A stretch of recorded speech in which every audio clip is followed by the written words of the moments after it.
दोस्तों, बांग्लादेश की पूर्व पीएम शेख हसीना को अपने पद से इस्तीफा देकर भारत में आए हुए एक हफ्ते से ज्यादा बीत चुके हैं, लेकिन वहां की परिस्थितियां अभी भी वैसी की वैसी ही हैं। वहीं दूसरी तरफ अमेरिका और चीन की नजर बांग्लादेश को भारत के खिलाफ अपने कंट्रोल में लेने पर टिकी हुई। दरअसल हाल ही में ये खबर निकल कर आ रही है, अमेरिका बांग्लादेश में एक सैन्य अड्डा बनाने की कोशिश कर रहा है और चीन की तिरछी नजरें बांग्लादेश के गहरे समुद्री बंदरगाह को कब्जे में लेने पर टिकी हुई है और बांग्लादेश में सत्ता परिवर्तन हो चुका है, लेकिन भारत को बांग्लादेश के साथ समझदारी से काम लेना होगा। दोस्तों, शेख हसीना जो अब तक चुप बैठी थी, उन्होंने अपने देशवासियों के नाम एक बहुत बड़ी चिट्ठी लिखी है, जिसमें उन्होंने अमेरिका पर आरोप लगाते हुए इस बात का दावा किया है कि बांग्लादेश में जो कुछ भी हो रहा है, इसमें सारा खेल अमेरिका ने खेला है। इसके अलावा भारत की तरफ से बांग्लादेश और भारत के बॉर्डर पर हाई अलर्ट जारी कर दिया गया है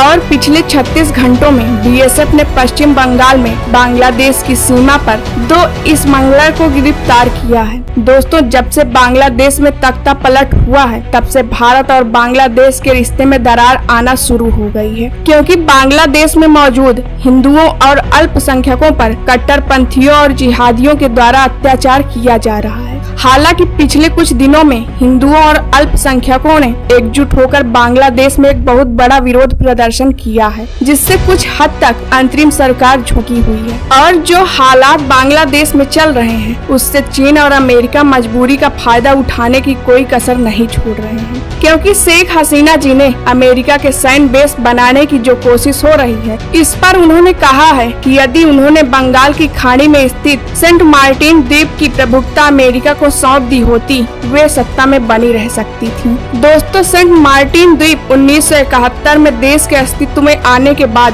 बांग्लादेश की राजनीति पर हावी रहा है। बंगाल की खाड़ी से इसका निकटतम और म्यांमार के साथ समुद्री सीमा ने अंतर्राष्ट्रीय स्तर पर इस आइलैंड के प्रति इन दोनों देशों की रुचि बढ़ाई है। अमेरिका और चीन इस क्षेत्र में अपनी उपस्थिति को मजबूत करने के लिए द्वीप पर अपना दबदबा बनाने की कोशिश में लगे हुए हैं। सेंट मार्टिन द्वीप की मदद से अमेरिका दिखा सकता है चीन को आंखें, क्योंकि अमेरिका इस आइलैंड पर बेस बनाकर चीन को चुनौती देना चाहता है। अगर वीडियो पसंद आई हो तो वीडियो को लाइक करके चैनल को सब्सक्राइब जरूर करें।